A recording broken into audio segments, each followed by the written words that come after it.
En el centro de la pampa vive un pimiento, sol y viento pa' su vida, sol y viento, sol y viento pa' su vida, sol y viento. Bonjour, je m'appelle Patrick Bernard, bienvenue à la 126e édition du Piment. On est dans le parc nature de Cap-Saint-Jacques, dans l'extrême ouest de l'île de Montréal. Aujourd'hui, les étudiants et les autres gens vont faire un BioBlitz. C'est mené par les étudiants de l'Université de Montréal. Et c'est quoi un BioBlitz? Alors, M. Mathieu Madisson va nous expliquer. BioBlitz, finalement, c'est des inventaires intensifs qui sont réalisés sur une courte période de temps avec beaucoup de gens. Et le but, c'est de faire un portrait de la biodiversité à un moment donné, pendant l'année, à un endroit précis. Donc aujourd'hui, on est ici dans une portion de Cap-Saint-Jacques, ce qu'on appelle le Boisé des Solitudes. On est au vieux bâtiment des Solitudes qui est aujourd'hui désaffecté. Et on réunit toutes sortes de gens qui sont impliqués dans le milieu de la biodiversité, du milieu collégial, universitaire, et même des organismes sans but lucratif pour venir faire des inventaires sur différentes thématiques, sur différents types de biodiversité. Pour les 2 jours en fin de semaine, pour se faire un portrait de la biodiversité aujourd'hui. Ça a commencé au printemps dernier, donc on a déjà eu certains inventaires qui ont été réalisés ici.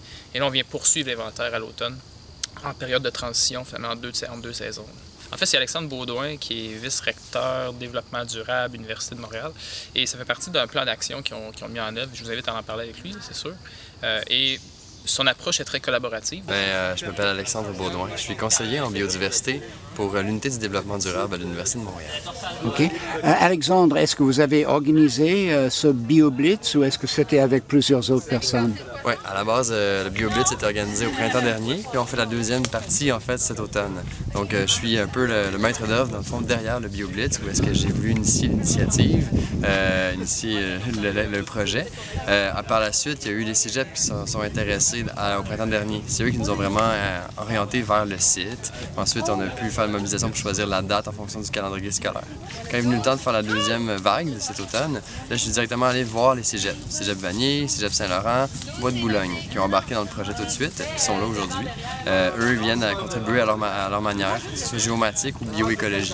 Donc, ils viennent vraiment nous aider à structurer finalement notre aventure. Donc, c'est un projet qui est piloté à la base par peut-être moi du côté de l'Université de Montréal, mais qui au final, c'est grâce à l'implication des autres partenaires que ça fonctionne. Au niveau du matériel, au niveau de l'expertise terrain aussi, on peut compter sur les Amis de la Montagne, GEP et Héritage Laurentien. Chacun a leur expertise qui est mise en valeur à travers le BioBlitz. Donc, je ne peux pas m'approprier la réussite du projet du tout. C'est vraiment un travail d'équipe. Un BioBlitz, c'est le fun, hein? Oui. On découvre des choses. Puis tout le monde a des intérêts. Oui. Puis tout le monde apprend les uns des autres. Donc, OK. C'est beau, hein? Oui. Une très bonne idée. Merci, hein? Ça fait plaisir. In French, you explained what is happening here. What is a BioBlitz? A BioBlitz is an intensive biological surveys that are being done at a certain point in time, and right now we're doing it over a weekend, and a certain area. So here we're at Boisé des Solitudes on Cap-Saint-Jacques Nature Park. So basically we try to regroup a lot of people that are interested in surveying biodiversity, and for a short lapse of time we're out there on the field doing a lot of surveys. Moi je serai de l'autre côté avec la corde, et le but c'est de détendre. On va détendre le filet comme ça ici, puis après ça on va le ramener vers nous. Donc moi et Maxime, on va avoir une espèce d'étrier au niveau du pied, on va tirer dans le sable, tout ça.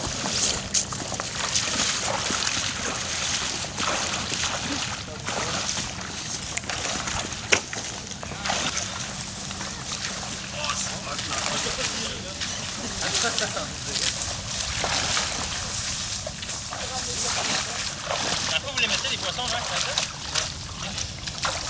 Là tu les mets où ton... Ah, là, il y en a un petit. Fallait inventer des arbres. Quoi? C'est pas un peu d'eau. Tu tasses pas dessus de la lumière? Gorgeous. Ben, Obviously, pollution in the waterways, loss of natural landscapes that causes also the loss of degrading of water systems are obviously some of the impacts that are causing issues. So we can see that some of the populations might change and shift over time. So places where we see more trout, we might start losing those trout populations and those trout populations being replaced by bass populations or crappie populations. And that fish in there is a smallmouth bass? That was a smallmouth bass. It was 26, and that's a fish that grows. That we have a lot here in the St. Lawrence River, and in any lake that's not saltwater, obviously. Par définition, un BioBlitz, c'est vraiment dans des inventaires intensifs dans un court laps de temps. Ça n'a pas vraiment de valeur au niveau scientifique. On ne pourrait pas comparer réellement. Donc, je ne peux pas avoir une lecture concrète sur l'évolution ou la régression finalement de la biodiversité. Ce qu'on peut dire, par exemple, c'est qu'on vit des moments très forts en découvrant rainettes versicolores, grenouilles léopards. On a vraiment un moment avec les oiseaux aussi. Donc, les gens apprécient ce qui les entoure. Donc, on voit la valeur humaine, on pourrait dire, associée à cette biodiversité-là. Ça, c'est évident. La perdre, ce serait vraiment dommageable. Dans le fond, on vient de placer un filet à poisson dans une partie de la baie ici, dans l'Anse-à-l'Orme, et on a attrapé du poisson. On a attrapé beaucoup de types de menées, surtout, et un achigan à petite bouche de 26 cm. Donc, c'est à partir de ça qu'on commence à montrer avec les étudiants qui sont ici, les étudiants du Collège Saint-Laurent, qui sont ici du Cégep Saint-Laurent en bioécologie, et des gens de l'Université de Montréal. Et donc, on fait l'identification des différents poissons qui ont été retrouvés avec des clés d'identification. Ce qui est intéressant, c'est qu'on a un parrainage entre les professeurs et les étudiants, entre les chercheurs et les étudiants, les gens qui en font depuis longtemps avec les gens qui commencent. Donc, on leur montre aussi comment c'est. Vous avez appris ça en classe, maintenant on le fait sur le terrain ensemble, dans un contexte de BioBlitz. Donc, il y a un côté éducatif là-dedans. On a aussi des gens qui sont des purs citoyens, qui ne connaissent pas grand-chose en bioécologie en termes d'inventaire ou d'identification d'espèces, qui sont là aussi, mais qui trouvent ça merveilleux de pouvoir voir ce qui se passe. C'est Steph qui m'a dit. Chez Persillé, là, c'est doré, les dorés, les perches chaudes, puis tout ce qu'on appelle les dors, qui sont toutes sortes de petits poissons de ce style-là. Là. On voit par exemple ici. Vous voyez, c'est à peu près dans le même genre. Deux nageoires dorsales, une épineuse, une molle, séparées, tout en forme de dor. Does this show us the biodiversity that's around here, do you think? It gives us an idea what's in there, and we're only looking at fish for now, but later on today we're going to look at all kinds of other species. Right. So for now we're doing fish, and we're probably going to find something about 30 to 40 species maybe. Among those small fish, the minnows and things. Yeah, there's going to be all kinds of small minnows in there. We've also found all kinds of crayfish and all kinds of other kind of wildlife that grows in the water. So we're about 20, 30, 40 species so far. Est-ce que vous avez l'intention d'inviter quelques décideurs politiques à participer dans un BioBlitz? C'est sûr que l'intérêt du site est associé, est très politique, parce qu'on s'est intéressé d'abord et avant tout à l'Anse-à-l'Orme à cause de la mobilisation des étudiants dans les collèges. On n'a pas pu avoir accès à ce site-là pour nos inventaires. On est juste à côté du Cap-Saint-Jacques, donc on espère quand même trouver des espèces emblématiques, rares, qui pourraient nous encourager à nous permettre de croire qu'à l'Anse-à-l'Orme aussi recèle de ces espèces-là.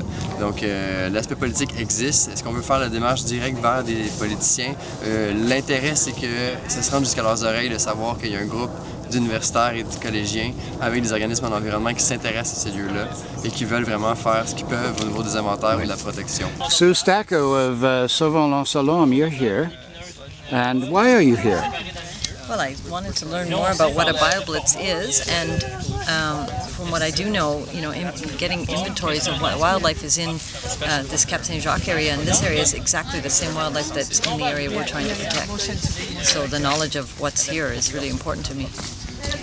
I thought immediately when I was out here about the 185 hectares of wet meadows. I really did. And biodiversity is really the connection, isn't it? Yes, yeah, and the wildlife doesn't distinguish between one area and the other. They use it all, and it's all connected. We need to keep it all connected and intact. Now, this past week, a very serious report out of Germany indicated how terribly affected the world's insects have been by the decline in biodiversity.